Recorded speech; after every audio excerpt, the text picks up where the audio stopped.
Bé, molt bona nit a tots. Moltíssimes gràcies per ser aquí, aquesta tercera i última sessió del dia.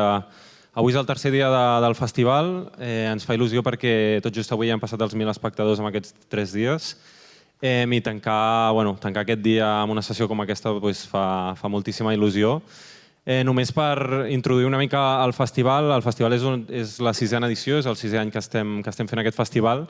I una mica des d'aquest any, sobretot, també estem treballant amb una estructura més cíclica que permeti que la direcció i l'organització d'aquest festival, que aquest any està fet per un grup de més de 20 joves d'entre 18 i 24 anys, doncs tingui com aquest relleu i que sempre siguin com les noves generacions les que puguin una mica dissenyar totes les edicions del festival. I, de fet, em fa moltíssima il·lusió compartir aquesta presentació amb el Pau i la Marina. Ells són els 2 caps d'activitats paral·leles. Vol dir que totes les activitats que no són seleccions de curs les han dissenyat ells i ells millor que ningú us explicaran la sessió d'avui i us demanaria un fortíssim aplaudiment també per ells dos.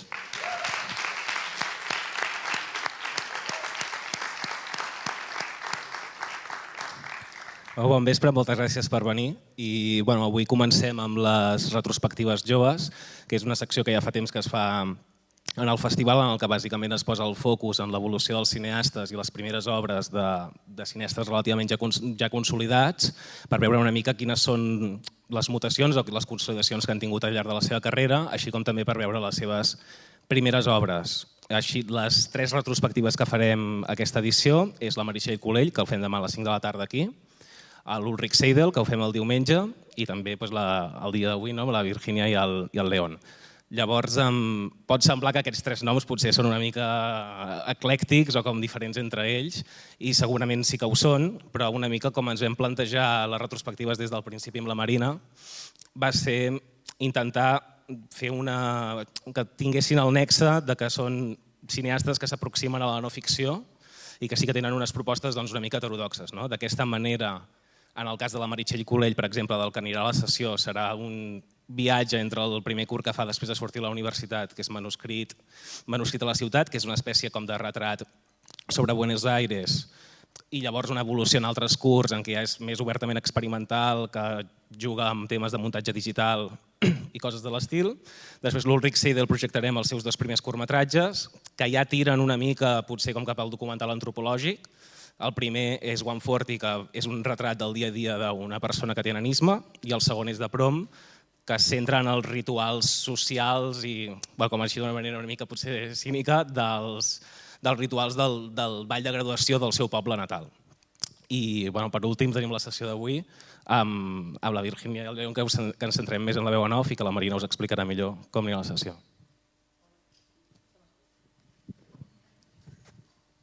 Hola, bona tarda. Gràcies per venir. La sessió d'avui en concret neix de la voluntat de programar els curts de 2 cineastes que considerem gairebé imprescindibles del cinema documental contemporani i que admirem molt des del festival.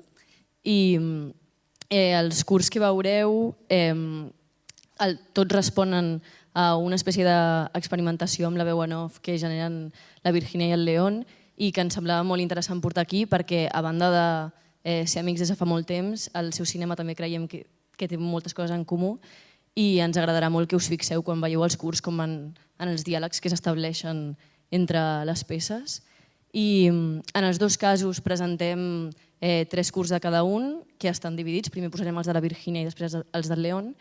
I tots, en els 2 casos, el primer curt és un curt més de joventut que van fer els 2 a l'estranger i l'últim curt són peces contemporànies que els 2 han fet a partir de material aliè, en el cas de la Virginia a partir d'un poemari de la Rosa Verbel i en el cas del León a partir d'un curtmetratge inacabat que van fer el Berlanga, el Bardem, etc., quan estaven estudiant cinema durant el franquisme i que és molt interessant perquè també és la primera vegada que el projectem a Barcelona, perquè només s'ha vist, crec que una vegada, a la Filmoteca Espanyola, ens ha comentat abans el León, i tenim la sort de comptar amb el Josep Maria Català per portar la moderació de la sessió, que creiem que serà molt interessant per analitzar les peces.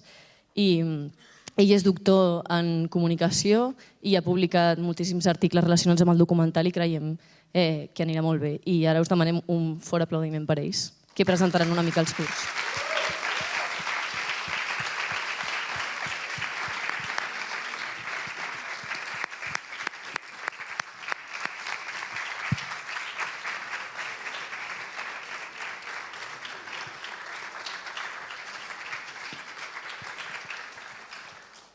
Bona nit a tothom. Continuaré en castellà per establir un diàleg amb ells, que de fet el diàleg serà després, no? Ara ens pugem aquí dalt i ens presentem una mica.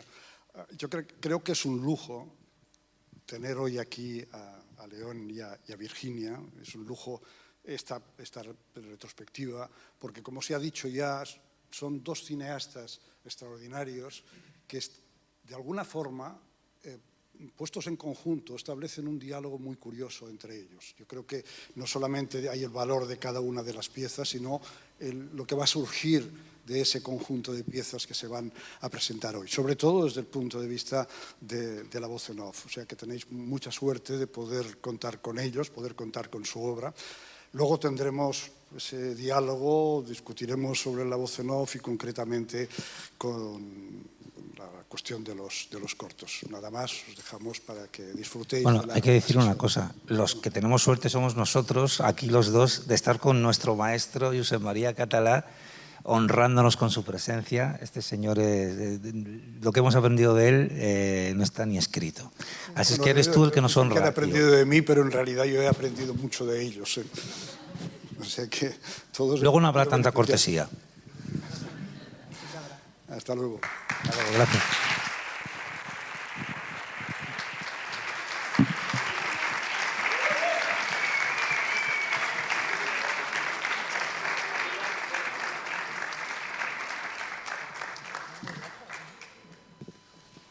Bueno, espero que hayáis disfrutado de la sesión, una sesión en realidad variada, pero que de alguna forma tiene vasos comunicantes y líneas conductoras que me parece a mí que son muy claras. Si la sesión tiene que ir más o menos de la voz en off, quizá vale la pena enmarcar un poco el fenómeno, ¿no? La voz en off durante un tiempo estaba mal vista, sobre todo estaba mal vista en el cine de ficción.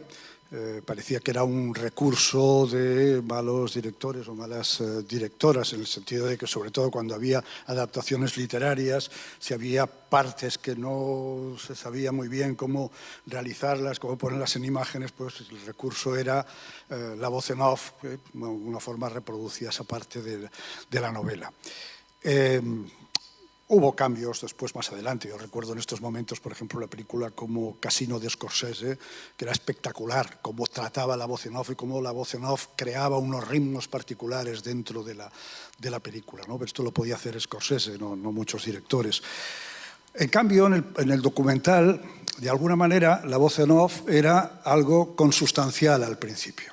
Pero claro, era una voz en off muy dictatorial, era esa voz en off que llamaban la voz de Dios, ¿no? De alguien que conocía exactamente todo lo que estaba pasando, un poco como la novela realista de finales de siglo.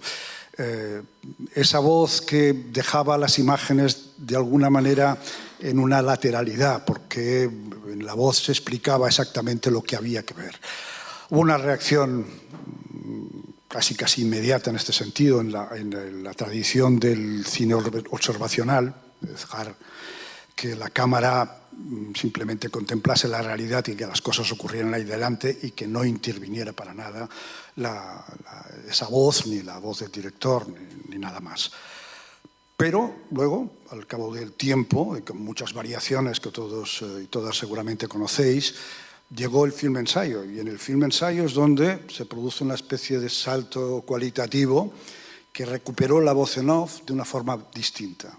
Quizá, digamos, el culpable en este sentido sería Chris Marker.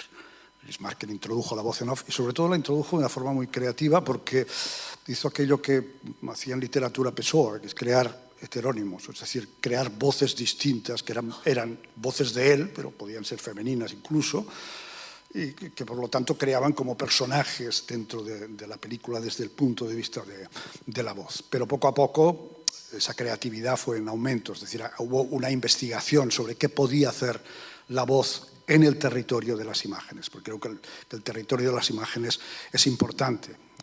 Incluso en algún caso André Bazin hizo unas interpretaciones quizá muy sesgadas de que en el documental, en ese documental que se hacía en aquellos momentos, el montaje se hacía un poco desde el punto de vista de la voz, ¿no? Que la voz era la que dominaba y que las imágenes iban siguiendo el ritmo de esa voz. Eso podía ser así, pero era un poco dejar la voz de lado, un poco pensando, porque claro, en aquel momento el cine todavía no había adquirido el prestigio cultural que se perseguía, sobre todo se perseguía desde el cine francés, con Cahiers de Cinéma, etc. Alexander Astruc hablaba de la cámara estilográfica, como que si fuera a escribir, entonces el cine era escribir de alguna manera. Y yo creo que Bazin estaba pensando en que para prestigiar el cine había que hacer un poco como si fuera literatura, y claro, la literatura era la voz, la imagen quedaba al lado. Pero bueno, esta también es una fase que de alguna forma se superó y yo creo que en el ensayo se ha hecho, digamos, se ha profundizado mucho en lo que se puede hacer con esa dialéctica imagen-voz. Y en este sentido tenemos aquí a dos investigadores extraordinarios de lo que puede ser la voz en off. Yo creo que pocos cineastas han llegado al punto poético, podríamos decir, de dos poéticas distintas, lo he dicho antes, ¿no? La de Virginia y la de León, pero que de alguna manera instituyen una forma distinta, muy personal de poner la voz. En Virginia, ya lo habréis visto, hay diferentes voces, ¿no? Hay voz en off, en la película final hay esas dos voces que se superponen, que es un momento muy, muy delicado. En otros momentos la voz no es exactamente lo que podríamos llamar voz en off, porque son voces recogidas, ¿no? O sea, Virginia va un poco a descubrir mundos como si fueran constelaciones, ¿no? Es decir, no hay una continuidad, sino como si el mundo tuviera destellos de imágenes, destellos de voces, y ella las va recogiendo, entonces nos va planteando una constelación que nos incita a nosotros a construir ese mundo que vemos a través de Virginia. En la película, se me van los nombres, no, la mexicana, Para de sufrir, que es fotos fijas, que ahí se ve claramente, ¿no? Ahí hay un mecanismo muy, muy curioso, y como vivimos una época que yo creo que es neobarroca, y ahora me podría enrollar demasiado, pero en el barroco había algo que se llamaban los emblemas, que eran imágenes muy esotéricas y unas leyendas abajo, que también eran más esotéricas que las imágenes, y se creaban unos misterios extraordinarios. En esa película hay como eso. Es decir, unas imágenes que son emblemáticas, puede ser un gato, puede ser, no sé, un rótulo, y luego hay voces que se superponen. Y eso me recordaba, cuando estuve en México, una de las cosas curiosas era que los camiones, los autobuses, llevaban unas leyendas abajo que eran muy surrealistas. No sé si tú lo viste, ¿no? Era un poco eso, ¿no? Las voces que iban surgiendo eran voces que decían cosas inconexas y eso era muy típico de México. Todas estas investigaciones nos crean una forma particular de ver la realidad, ¿no? que va más allá del típico documental que se preocupa, y que me parece muy bien, ¿no? de simplemente recoger lo que está sucediendo. Ahí es lo que está sucediendo, pero desde un punto de vista imaginario. En el caso de León es distinto, porque León, la voz de León, que es la suya normalmente, es muy racional, es didáctica. Quiere ser didáctica. Lo que ocurre es que ese didactismo está relatando un mundo desquiciado. Pienso que detrás de todo lo que tú estás relatando y mostrando hay como un delirio muy racional, muy establecido, sea el que sea, ¿no? En el caso no lo hemos pasado hoy por el mundo del fútbol, por ejemplo, o el mismo Tránsito, que Tránsito es una película que es un ensayo, evidentemente, todo lo que están haciendo ellos de alguna forma entra dentro de esta categoría, que es estar una voz en off que explica los problemas del tránsito y que de alguna manera va como sacando pieles de la realidad, ¿no? como si fuera raspándola y sacando de esa realidad cosas distintas. Y en esa realidad que estamos viendo hay un punto de desquicio. La última, el desquicio sería el franquismo, las ruinas y esos restos que quedan también de ruinas de las miradas de unos cineastas. Y luego, en el caso de la película ¿cómo se llama? Tránsito. No, Tránsito no, la segunda. El Límite, que me parece extraordinaria. Es una película en la que la voz en off está, con ese didactismo, está articulando lo que sucede en la pantalla. Es decir, la voz está diciéndole a las imágenes lo que tienen que hacer. Tirar para atrás, para adelante, es de esos comentarios. Hay ahí una historia de amor, todos los restos de una historia de amor que también tienen ese punto melodramático, pero que han sido de alguna forma racionalizados por una cámara y por una voz que intenta encontrarle un sentido. Entonces, ya digo, son dos mundos distintos, un mundo que parece en este sentido más poético, pero en el otro, esa poética surge de ese contraste entre una voz que quiere poner orden sobre una realidad que tiene un trasfondo de desquicio, de locura, de alguna forma. Sí, yo creo que a mí me ha interesado mucho lo que has dicho de Bibi, de la idea de constelación, porque yo siempre que veo las piezas de Bibi, o en general sus películas más cortas o largas, siempre siento como que siempre, muchas veces, o te lo he preguntado a ti, como que para ti, ¿qué es lo que... la idea de constelación es que se juntan muchas cosas que a priori no tienen más orden que el que tú las pongas ahí juntas, ¿no? Sin embargo, las películas se sostienen, ¿no? Y yo necesito mucho más pues un andamiaje, ¿no? Un andamiaje lógico o lo que sea, ¿no? Y entonces, por ejemplo, eso se ve mucho en mi hermana y yo, ¿no? Como que hay ahí... por un lado, en el off hay esa recogida de, en este caso no sé si eran sesiones de constelaciones familiares, ¿no? Sí. Pero con las secuencias de lucha entre ellos y tal. Entonces, como que me interesa ver, igual preguntarte qué te guía a ti para decir esto es lo que hace la unidad o esto es lo que va a entrar, ¿sabes? Porque yo, por ejemplo, sé mi manera que tiene que ver más con encontrar un relato, ¿no? Encontrar una articulación lógica, ¿no? Pero en la tuya no creo que no pasa por ahí. No sé cómo... No te creas. O sí, no sé, te pregunto. Sí, no... Bueno, gracias por estar aquí. Es que, a ver, debo decir que Josep María es la persona por la que yo estoy haciendo películas. Porque un día en Bellas Artes le escuché dar una charla y dije, voy a buscar a este hombre y voy a... ¿Dónde da clases? Y daba clases en el máster de la UAB y yo me equivoqué y me fui al otro. Me fue a la Pompeu, un desastre. Bueno, en fin, eso ya fue la primera, pero bueno. La primera en la frente. Y Elías, bueno, empezamos como juntos, él tiró millas y yo me quedé haciendo mis peliculitas, pero bueno, somos amigos y le admiro muchísimo su trabajo, o sea, gracias. Es mutuo, ¿eh? Ya. Y bueno, yo la verdad que... ven como tiene que ver con mi formación, que es de Bellas Artes o del mundo del arte, y el trabajo siempre es como un poco prueba-error, investigar. Tampoco tenía las nociones de guión cuando empecé, tenía ni idea, vamos, de cómo hacer un guión. Entonces era un poco, tiraba de esta experimentación con las imágenes, llevando un poco al límite de lo que el espectador podía entender o no.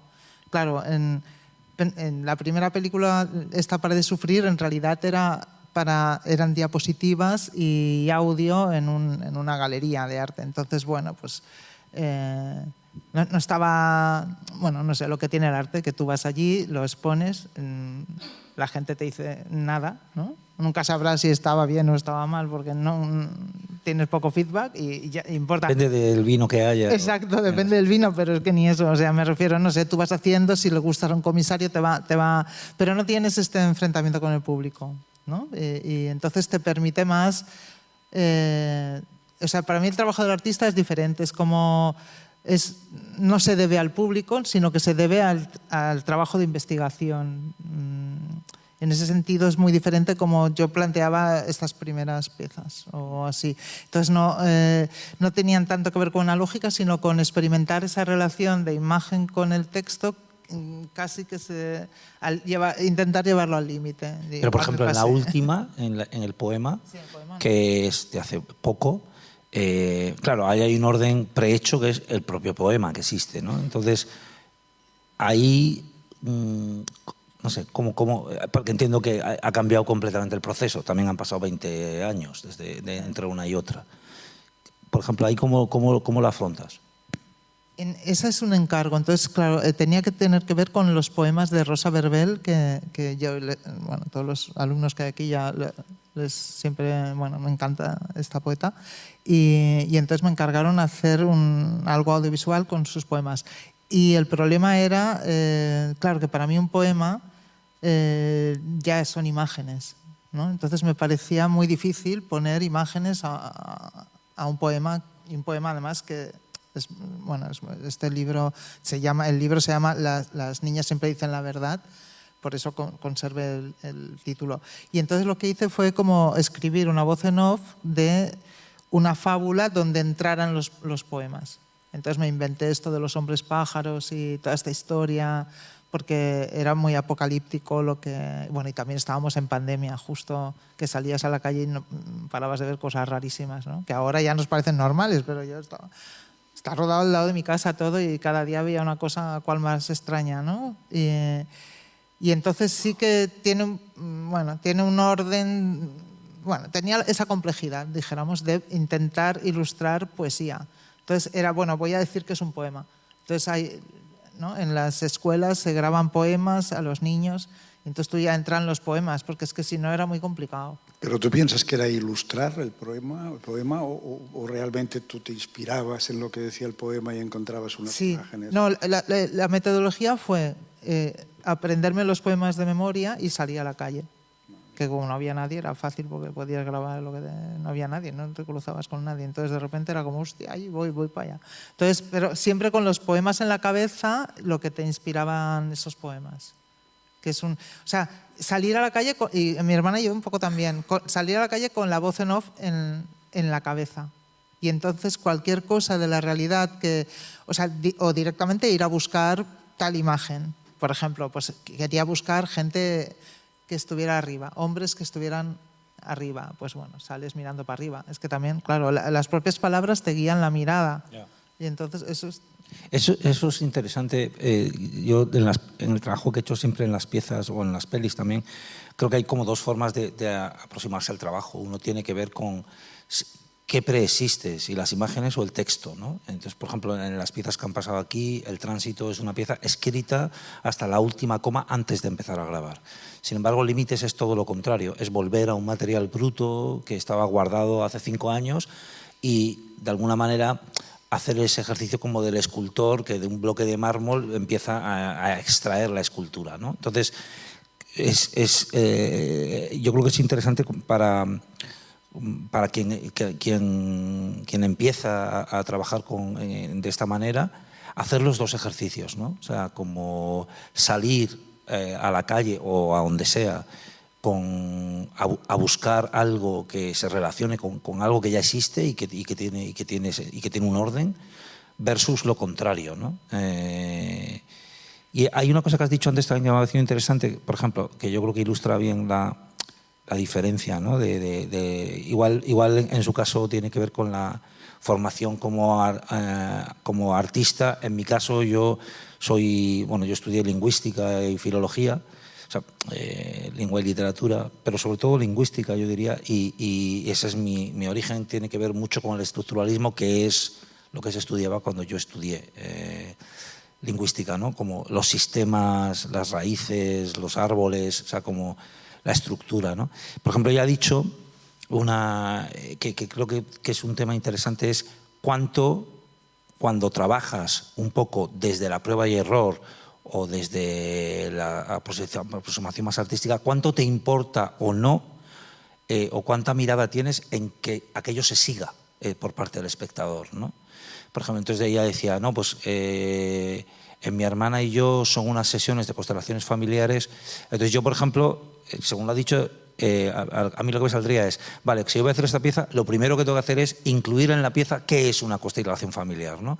Y yo creo que eso es interesante en el sentido de dónde pones la frontera tú respecto a ti misma, o yo respecto a mí mismo, de, bueno, yo llego aquí y aquí llega el espectador.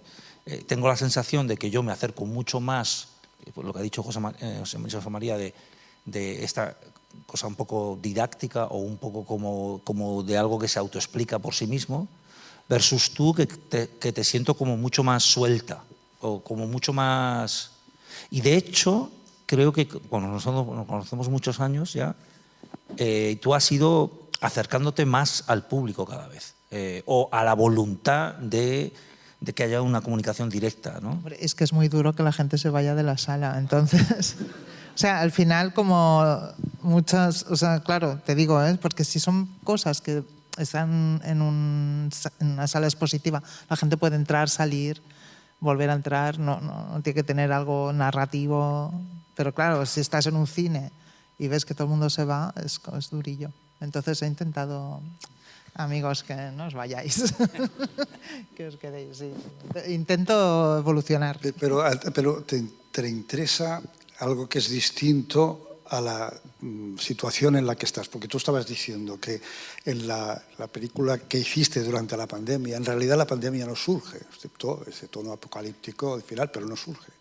En el caso de la concentración familiar tú tampoco explicas eso, sino que tú te encuentras delante de una situación y de ahí detectas elementos que no necesariamente explican aquello, sino que surge de aquello y crean otro mundo distinto. Claro, en tu caso hay esa voluntad de explicar y de buscar una relación, pero las relaciones tampoco son exactamente las que surgirían de un documental que fuera realmente didáctico, ¿no? Estás buscando conexiones que lo que muestran es precisamente ese punto de... Es una visión racional de algo que es irracional, en principio. Explicas la irracionalidad de forma muy bien. Pero claro, en el caso de los dos, eso ya está dicho, ¿no? Y ese planteamiento del público. Una cosa es la utilización que hacéis vosotros de la voz en off con respecto a las imágenes, y otra es la que el público recibe. Así que creo que es distinto, porque el público recibe la combinación de las dos cosas, de la voz y de la imagen. No las ve por separado. Por tanto, se crea una amalgama, se crea una estética, se crea una sensación que en principio a lo mejor no está en el momento de producirlo. Casi que es como una cuestión musical, porque el músico racionalmente hace la composición, no sé qué, pero luego resulta que surge la música que recibe el público. Sí, yo es que una cosa que siempre he sentido al trabajar con la voz en off es que realmente hay como una alquimia en el sentido de que lo que ofrecen la suma de los dos no lo ofrece ninguna de las dos por separado. Y eso no pasa por lo menos para mí, de forma tan clara en otros aspectos del cine. Por ejemplo, si tú lees un guión de ficción, obviamente le falta todo, pero tu imaginación más o menos puede, bueno, se lo puede imaginar bien hecho. Sin embargo, si desglosas estas piezas y las bajas a papel, probablemente sea una lectura bastante árida y bastante, como dices, bueno, esto va con esto y lo otro con lo otro. Y eso es algo que aprendí mucho, o sea, que empecé a sentir montando, ¿no? Como probando imágenes con este texto, y si en vez de esta palabra dice esta otra, y empezar a descubrir como que que las combinaciones eran infinitas, ¿no?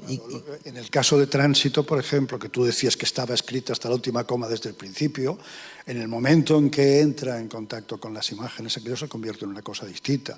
No es la lectura del... No, de hecho, lo que hacía es que, por ejemplo, es cierto que el texto no cambia, pero yo lo que cambiaba eran las imágenes. Entonces, de repente había un texto y había una idea, por ejemplo, la idea de...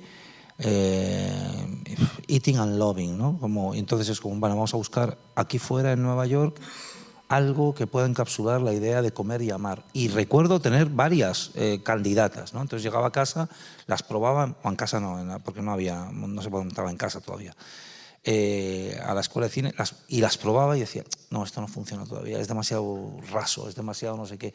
Hasta que de repente un día vi el logo del McDonald's al atardecer y dije, mira, esto no sé qué. Bueno, y entonces y empezar a ver que realmente las relaciones entre texto e imagen pueden ser muy amplias, ¿no? Muy amplias, y que el nivel cero es el de la ilustración. Se ve lo que se oye o se dice lo que se ve. Y a partir de ahí eso se puede estirar mucho, ¿no?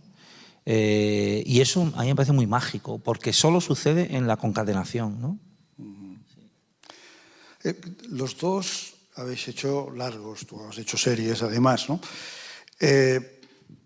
Pero en los cortos hay una potencia extraordinaria.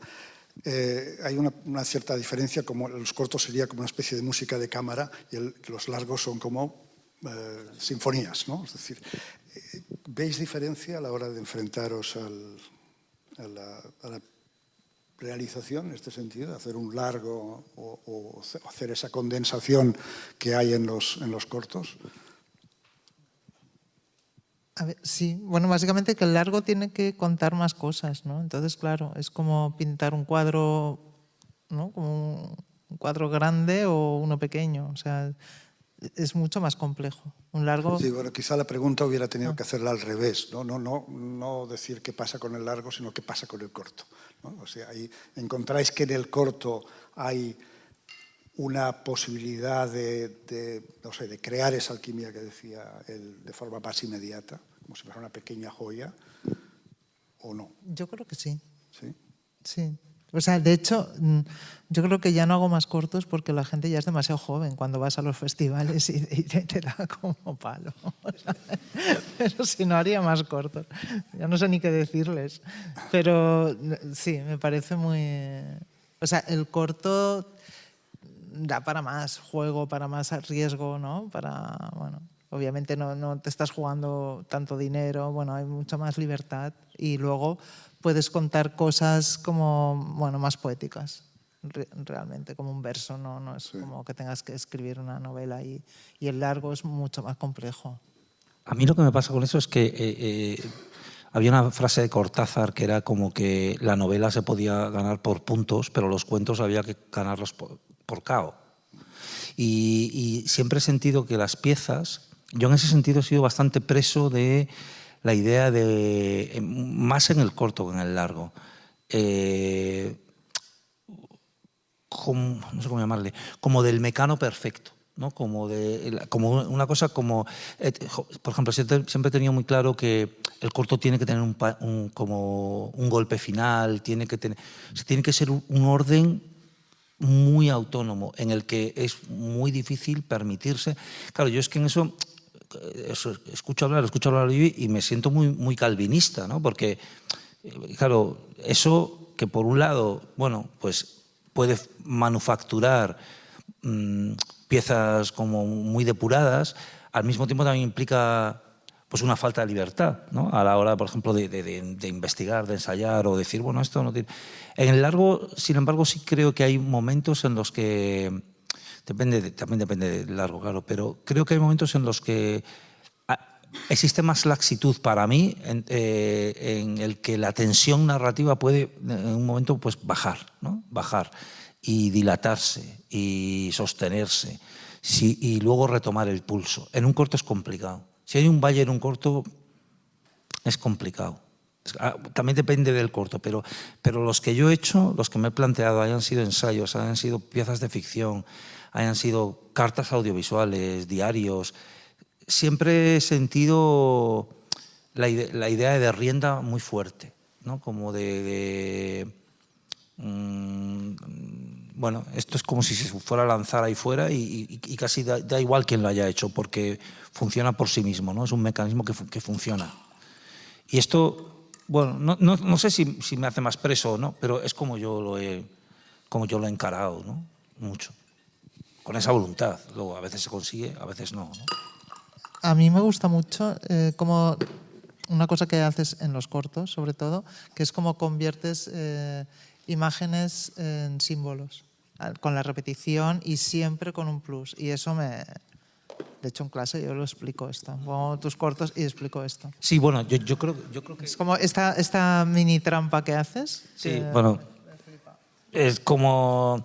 Yo es que en eso siempre me sorprende, sobre todo en la gente más contemporánea, la poca atención que se le dedica a algo tan sencillo como es la repetición. Me sorprende mucho, ¿sabes? Como que cuando, por ejemplo, en las clases o que vienen las piezas, a veces digo, ¿cuántas imágenes hay en esta pieza? 50. ¿Cuántas se repiten? Ninguna. Vuelve a traerlo montado y que se repitan 10 de ellas 3 veces. Búscate la vida, ¿sabes? Porque es un orden... Bueno, eso en arquitectura, por ejemplo, es muy claro, ¿no? Es como que... Porque todo el mundo ve las columnas que se repiten o los pilares de un puente o... Sin embargo, con el nuevo orden así como de panimágenes, parece que el hecho de repetir algo es como ya tiene una connotación negativa, ¿no? Como, no, a ver, porque no es nueva. No, es que lo tiene. Lo que pasa es que tú lo haces diferente. O sea, repetir es, fíjate en esto y dices, ya lo he visto, tranqui, ¿sabes? No me lo pongas 8 veces. Pero tú cuando repites estás añadiendo algo con la voz en off que convierte esa imagen que yo he visto antes, que me daba igual, en algo simbólico. Y eso no es tan fácil, no te quites mérito. Lo de repetir lo hace mucha gente y lo hacen mal. Lo siento. Soy un buen repetidor. Eres un buen repetidor. Soy un buen repetidor.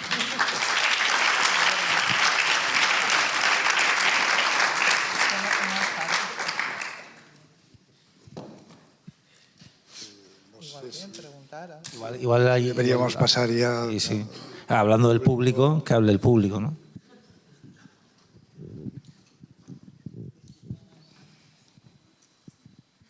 Podemos pasar el micro también. ¿Hay uno por ahí?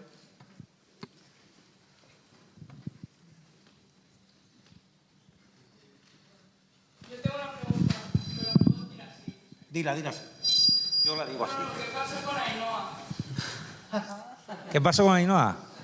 Pues que es la madre de mi hija.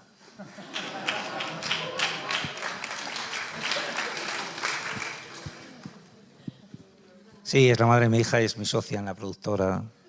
Y luego también ha salido en algunas otras películas también. Sí, es una actriz natural, pero ya no detesta que diga eso.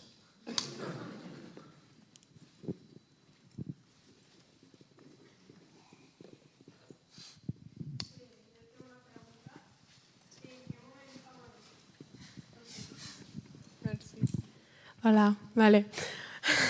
En quin moment decidiu contar la història des de la veu en off i no des de dins de la història? No sé si m'explico, però com hem explicat que és una eina com molt potent per vosaltres, què us fa decidir contar-la d'aquesta manera i com no des dels personatges dins de la història o vosaltres mateixos?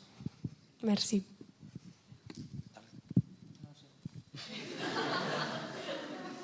Vale, tú. Yo creo que eso se responde sobre todo por tu relación con los actores. Cómo te relacionas con el mundo de la actuación, de los actores y del hecho de dirigir actores, ¿no? Entonces, bueno, y también de escribir ficción, ¿no? ¿Cómo se decide eso?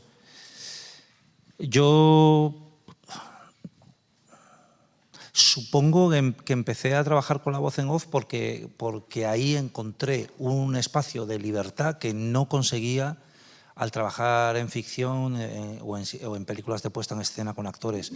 No por los actores, sino por mí mismo. Quiero decir, por los introyectos, por los mandatos aprendidos que yo traía de mi cinefilia. Yo quería hacer películas de ficción como las que yo amaba, y cuando hacía las cosas que intentaba hacer, hace años ya, pues eran una mierda y no me gustaban y me desmotivaban. Y de repente, cuando empecé a hacer cosas como Los Quiconces, El Tránsito, pues pasaron dos cosas. Una, que era muy ignorante en todo lo que tenía que ver con la tradición documental, porque yo solo había visto cine de ficción, o mayoritariamente.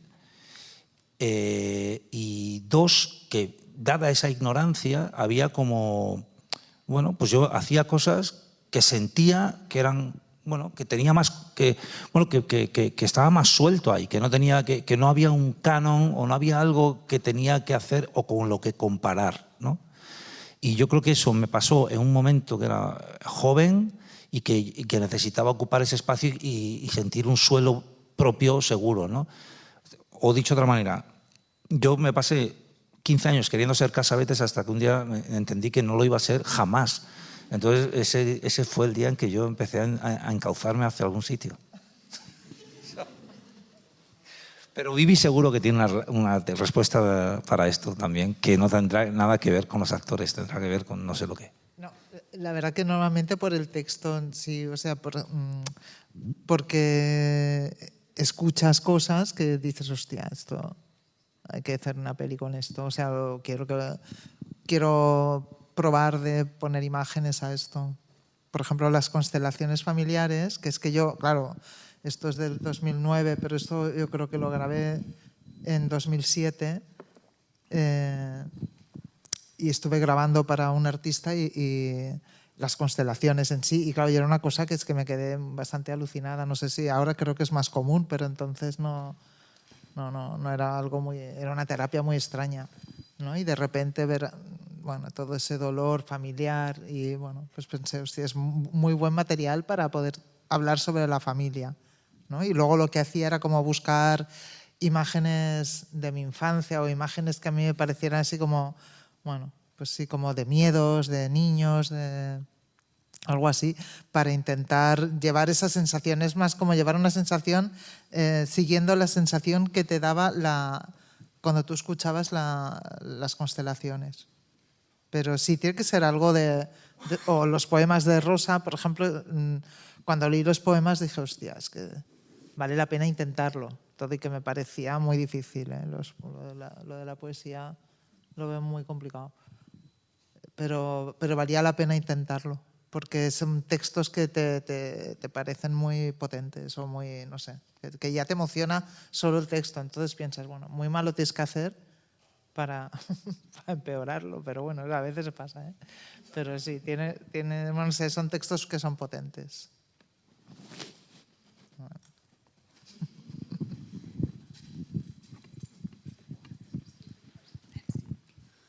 Hola, Vivi. Bueno, va un poco más para ti. Hombre. ¿Qué tal? No, te quería preguntar un poco más del primer corto, del de México. Más que nada porque logras evocar como todo un imaginario visual sin referenciar exactamente como el folclore mexicano que todos conocemos. Y hasta a mí, siendo de allá, como que me logras llevar hasta esa atmósfera de ese México como surrealista. ¿Cómo fue el proceso? Pues esto era una beca que me dieron que antes daban aquí, que creo que ya no, para artistas para irse al extranjero. Y la pedí la verdad, como siempre, sin ninguna fe, y de repente, de hecho, iba a hacer el máster de la UAB y por eso, y de repente me llamaron y dije, yo no lo hago, me voy a México. Y me fui a México y entonces cuando llegué allí, claro, pues me parecía todo muy raro, la verdad. Me parecía todo rarísimo. Y entonces dije, bueno, pues como no conozco a nadie y no conozco nada, pues voy a hacer como de la mirada del turista, ¿no? O sea, dije, no voy a ir de guay y voy a hacer aquí de antropóloga que conozco esto, ¿no? De hecho, estuve un año y cuando volví me decían, ¿cómo son los mexicanos? Digo, yo ni puta idea, la verdad. Digo, no lo sé, no sé cómo son. igual vas 15 días a un sitio y sabes más cómo es la gente que si estás un año, ¿no? Que claro, los tópicos ya te los has quitado. Bueno, total, que empecé a hacer como fotos de turista, que dices, hostia, qué curioso, boom, boom, boom. Y entonces luego le preguntaba a la gente sobre cosas muy normales y la gente me contestaba cosas muy raras. Pero eran preguntas muy... Yo iba con una grabadora, que por eso el audio es fatal, porque me quedaba siempre sin pilas y no era tan fácil conseguirlas. Y entonces, pues aquello empezaba a jorrar un poco así. Pero yo le preguntaba a la gente cosas normales y la gente en México te contaba cosas rarísimas. O sea, pero que tú dices, no te he preguntado por tu mujer, ni tus hijas, ni... No sé. Y entonces, claro, tenía unos audios ahí increíbles. Y tenía que hacer luego como una exposición en una galería de Guadalajara. Y entonces hice así como pequeño... Había como 4 piezas tipo esta. Y entonces, pues bueno, estuvo bien, la verdad. A la gente le gustó. Que a mí también era probar como de leer texto y escuchar otra cosa, que no sé si funciona muy bien. Bueno, siempre confiando en el espectador. Sí, no sé. Eso es curioso. Eso, cuando yo hice la primera serie, recuerdo que había cosas de leer y escuchar y fue lo primero que... No se, eso fuera todo, no se puede hacer leer y escuchar al espectador al mismo tiempo. Se llama el efecto Bloomberg, porque Bloomberg tiene una cadena en la que salen muchas cosas que pasa mucha información. Y entonces al mismo tiempo está el locutor hablando, ¿no? Entonces hay que leer y como estas cadenas que tienen siempre pasando la CNN Plus, que pasan como la bolsa y los valores y todo esto, ¿no? Efecto Bloomberg. Elías y yo tenemos un largo que hemos co-guionizado, ¿no? Y dirigí yo. Y cuando nos juntábamos, decía Elías... Vas a contar, no vas a contar que me he quedado durmiendo, ¿no? Sí. Decía, venga, vamos a quedar. Quedábamos un día a la semana o un día cada 15 días, porque él vive en Madrid y yo en Barcelona. Entonces, me acuerdo, vente al hotel, vale, voy al hotel, le doy al play y, no sé, en 2 minutos y Elías roncando. Y así ya me fui mejorando el montaje, gracias a... Decía, solo por el minuto que te dormías. Sí, exacto. Que eso está muy bien. Eso parece una tontería, pero ahora han inventado una app que es que esto no sé si me lo dijo Jorge Caballero. Es una movida que tú vas a un visionado de una peli, ¿no? O de una pieza de un amigo y entonces normalmente estás ahí como tomando notas, pero al final decir... Entonces no, esto es como una especie de Tinder de los visionados, que es como... Estás ahí y hay 2 botones. ¿Me gusta o no me gusta? Entonces tú estás con el móvil así y ves algo que te gusta, le das así. Me gusta, no me gusta, no me gusta. Y luego se saca de eso, se saca un Excel para ver los momentos en que la gente ha dicho si se repite dónde te gusta y dónde no te gusta. Esto es producto de la miseria de la sociología norteamericana. Porque esto ya lo hacían en los años, pues lo venden, 40 y 50. Pues lo venden como una... Lo venden como, claro, como pero lo una... hacían con la música. Es decir, cuando Adorno, que era un filósofo de la música, se exiló de Alemania por los nazis y se fue a Estados Unidos, se encontró con Lagerfeld, que le dio un trabajo que era esto. Es decir, ponían al público, pasaban la música y el público tenía que ir apretando para saber en qué momento aquello subía o bajaba. Se horrorizó Adorno, por supuesto. Acabó sucumbiendo, porque acabaron ganando los norteamericanos. Veo que lo han transmitido al cine. Vamos mal. Sí, tal cual. Entonces Vivi lo hacía, pero con mis ronquidos. O sea, era más humano.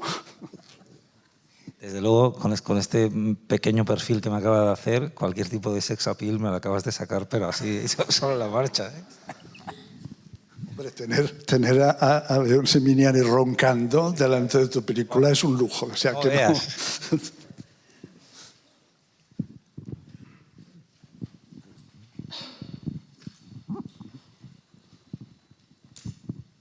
Hola, ¿qué tal? Elías, te quería preguntar, en el caso del corto este de Límites, que también aparece en Mapa, de largometraje, con esto de lo que hablabais de la relación entre el cortometraje y el largo, bueno, ¿de dónde surge Mapa? Si lo ves como más una ampliación del corto, cosas que te quedaron por contar, o si lo ves como un producto diferente, eso.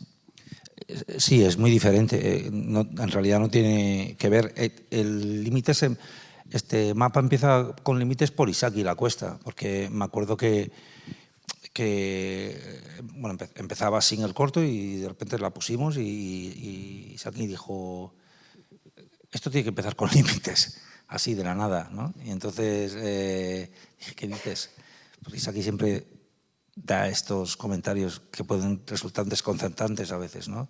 Pero luego siempre hay algo detrás de eso, ¿no? Entonces, bueno, empezamos a hablar y no sé qué y me llevó a eso, ¿no?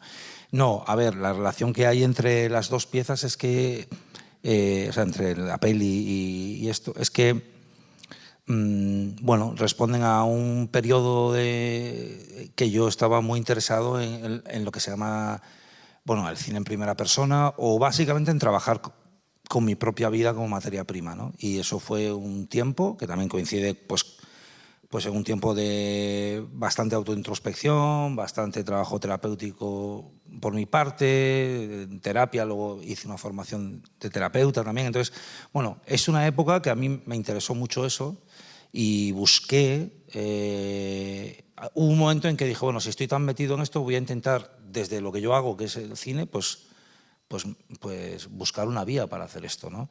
Y me costó en el sentido de que es que ha cambiado mucho la sociedad o también el cine, sobre todo yo diría ha cambiado mucho la consideración de la primera persona desde un momento como Mapa, que es que yo la empecé a hacer en el 2007 y la acabé en el 2012, porque entonces no había redes, entonces no había una normalización tan bestial de la primera persona como la hay hoy, ¿no? O sea, hoy, y luego ya vino todo el boom de la autoficción literaria y tal, pero realmente ha cambiado mucho y en aquella época ya había muchísimas películas en primera persona que yo no conocía, ¿vale? Pero digamos que era un nicho muy determinado, ¿no? Hoy en día es que cualquiera en sus redes ejerce la primera persona ante un público potencial de muchos seguidores, a veces muchos miles y a veces muchos millones, y se queda tan pancho contando cualquier mierda de su cotidiano. Y nadie piensa que eso es o puede ser tildado de... O sea, con una pregunta que yo siempre tenía detrás en la mente, ¿no? Que es como, ¿y por qué a mí me va a interesar que tú me cuentes tu vida? ¿Sabes? Como que eso... Entonces, esa pregunta que yo hoy me puedo hacer bueno, yo no tengo redes ni las veo, pero me sorprende que nadie se lo pregunte. Y en ese sentido creo que ha cambiado mucho la consideración de la primera persona. Entonces a mí me costó mucho ocupar en un espacio en el que dijera, bueno, y eso fue precisamente Marker, el que para mí fue muy guía, ¿no? Como de poner en valor el hecho de trabajar en primera persona, ¿no? Luego hay un momento en que eso ya no me interesó tanto y fluía hacia otro sitio. Últimamente, por ejemplo, pues en los últimos años me ha interesado mucho la arquitectura, ¿no? Y entonces empecé a pensar cómo puedo acercarme a esto que me interesa mucho desde el cine, que es lo que yo hago.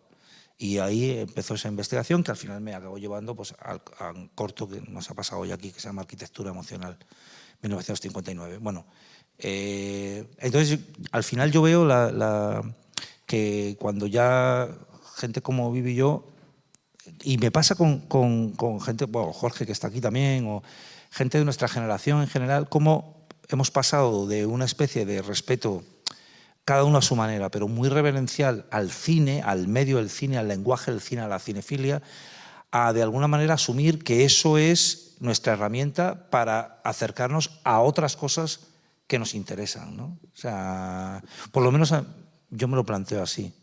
Me interesan mucho más otras cosas que el cine ahora mismo, pero es desde el cine que me acerco a esas cosas. ¿Tú estás de acuerdo con esto o no? Sí, sí. Lo más interesante es eso, de hecho, ¿no? Pero para mí no lo fue durante muchos años, porque era el tonto del cine, solo me interesaba el cine. No, yo... Pero... Hay una cierta diferencia entre, digamos, hacer cine y utilizar el cine como herramienta. yo creo que el ensayo está por ahí precisamente, ¿no? Es decir, no se trata de hacer algo estético, sino utilizar la estética para introducirte en otro mundo, en arquitectura o en familia o el que sea. O sea, de ese punto yo creo que es pero eso importante tenerlo en cuenta. es curioso también con la gente más joven, que yo muchas veces veo que es como, tío, por ejemplo, quiero hacer un documental. O por ejemplo, una cosa que yo he visto ahora haciendo promo de el mundo de los influencers. El otro día hablaba con Marta en el festival. Hay gente muy joven que tiene una relación mucho más orgánica con la cámara que le graba, es como que con una persona con la que tenga que hablar. O sea, como que hay una hiperrelación con todo lo que tiene que ver el registro y una infrarrelación con todo lo que tiene que ver con el ser humano, ¿no? Y eso me parece muy bueno, es una nueva manera, ¿no? Sí, hay un punto de narcisismo, de todas formas, en los influencers que hacen que la cámara sea como un espejo. O sea, se están viendo ellos mismos en la de esto. Hay una diferencia aquí con respecto a vuestra posición delante de o no delante de la cámara, sino del filtro que significa la cámara, ¿no? Porque eso hace, por ejemplo, que en tu caso, yo creo que tú te conviertas en un personaje, aunque hagas una película sobre ti mismo. Creo que lo ves claramente, ¿no? Es decir, te desdoblas. En aquel momento eres tú, pero además tú que haces de ese personaje. Sí. Yo creo que el otro día, no sé dónde lo leí, porque últimamente lo estoy leyendo al Juliver este, ¿cómo se llama? Sí, porque es como él dice cosas muy bestias. Sí, madre mía, es un poco... es que no sabes si le odias o en fin.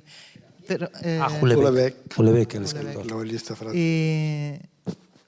Y no sé si era él o quién, pero pensé...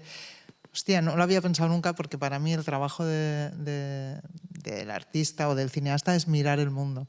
Siempre había sido mirar y ver algo que los demás no ven, ¿no? Y creo que es él que decía que el trabajo del artista no es mirar, sino ser mirado. Y me quedé como muerta, porque dije, hostia, después de tantos años, igual tiene razón, ¿sabes? Pensé, bueno, igual hacemos todo esto para, o sea, como conseguir ser mirados. Y entonces pensé, bueno, perdón, esta mierda que estoy soltando aquí, pero bueno, yo pensé ya en los influencers, ¿sabes? Pensé, pues igual estamos en el sumum del arte y no nos hemos enterado, ¿sabes? Digo, porque yo tiendo a pensar, madre mía, a mí qué me importa que te grabe. O sea, la primera vez que vi yo a alguien, tengo una edad, hacerse un selfie, no lo entendí. No entendía qué estaba haciendo esa persona. Me quedé muerta. No lo entendí, literal. No existía ni en Instagram. Pues me pareció rarísimo. Girar la cámara hacia ti. No hacia y si lo piensas, dices, ¿y por qué? Porque los selfies en la era analógica, en el siglo XX, eran los de disparador. O sea, como que ponías la cámara y salías, te ponías corriendo delante, ¿no? Pero ese gesto de hacer con la cámara así, ¿no? Que luego se traduce en los iPhones que ponen la cámara hacia adelante, hacia atrás. O sea, ese tener en cuenta el fuera de campo es un cambio muy tectónico que trae eso, ¿no? Pero metafóricamente esto ya había ocurrido en el momento en que surge el documental subjetivo. Es decir, el documental normal es la cámara mirando fuera. Cuando alguien se plantea hacer un documental subjetivo, ya digo, metafóricamente es como si girase la cámara y se mirase a sí mismo. Supongo que ahora esto lo deberíamos ver como un cambio estético e incluso sociológico que acaba en los influencers y acaba en el selfie, que es otra cosa, digamos, de otra categoría. Es el colmo ya de esta subjetividad, que es un narcisismo de alguna manera, que no estaba en los documentalistas subjetivos, que encontraban el interés en explicar cosas que les había sucedido a ellos mismos. Yo lo que me pregunto mucho con toda esta cultura de la subjetividad es esta gente tan joven que tiene tanto seguimiento y tanto éxito desde una mirada completamente de espejo, ¿no? ¿Qué va a pasar cuando todo este sustrato, esta nueva generación, se canse de ese modo? ¿A dónde van a pasar? Es decir, porque en la nuestra, claro, mirarse a uno mismo era una cosa como bastante en el caso de los hombres, sobre todo, yo creo, bastante negativamente connotada, ¿no? Eso era como, bueno, esto es el núcleo de Los Soprano, ¿no? Como de macho type que hace diciendo que está triste, ¿no? Y ahí hay algo como que muchas veces me pregunto, joder, cuando esta gente se canse, porque todo el mundo se cansa de todo al final, ¿no? Cuando esta gente se canse, ¿qué será lo que venga? ¿Vendrá un volver a mirar al mundo o no sé? La sesión yo creo que está siendo interesante, extraordinariamente interesante, pero de voz en off no estamos hablando. Que nos estamos pasando de la hora y yo como moderador tengo que moderar, aunque sea lo último que haga. Por lo tanto, muchas gracias a Vivi, muchas gracias a León y a todo el mundo. Gracias.